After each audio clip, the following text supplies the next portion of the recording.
Anyway, let's start by talking about one hot topic that we've had on show for, Michael, probably the last few years, and that's the fact that sports rights fees have exploded for television networks. And every time we talk about it on the show, we think, well, that's it, right? They can't go up, and they just keep exploding. But media companies lately, they've seen their stocks take a hit because of some cord cutting. So have we finally hit the wall on sports rights fees? No. No, I go back to when I first started looking at team values, 1989. I was just having this conversation with another gentleman here. And it was the first time we're putting this list together.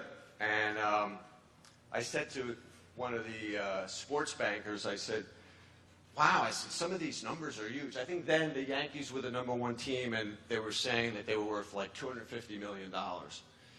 And he said, oh, yeah, he said, TV rights fees. He said, they can't keep going up like they've been going up. He said, there's just no way. This is 1989, right? So that tells you what's happened. But if you look at the market now, just recently, the St. Louis Cardinals, the Brooklyn Nets, the Washington Capitals and Wizards that are owned by Leonsis are also on the verge of signing a deal. All of these are signing rights fees deals that are at least twice what their previous deals are worth. So it's the value of the content. You may not get it the same way, but the content is worth more. So it's still all about live sports programming.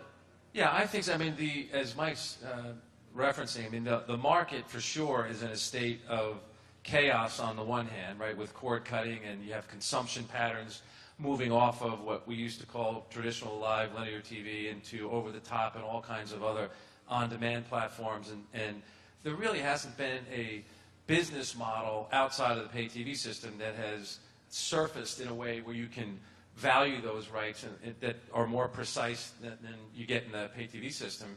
So I think you're going to see that chaos continue for some period of time.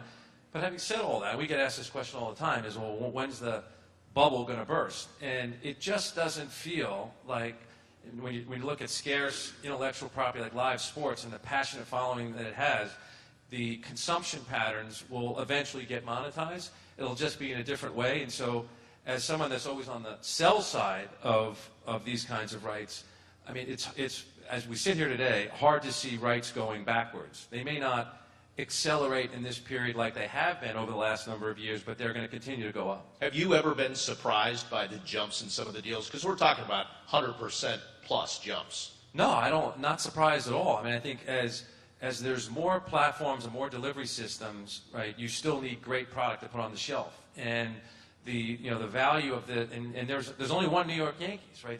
There's only one place you can get Yankees, right? And the Yankees make it available on a linear channel now, but now you see, all right, well, everybody's now starting to watch a lot more live product and live sports on mobile devices, and that piece of the ecosystem really hasn't been monetized yet.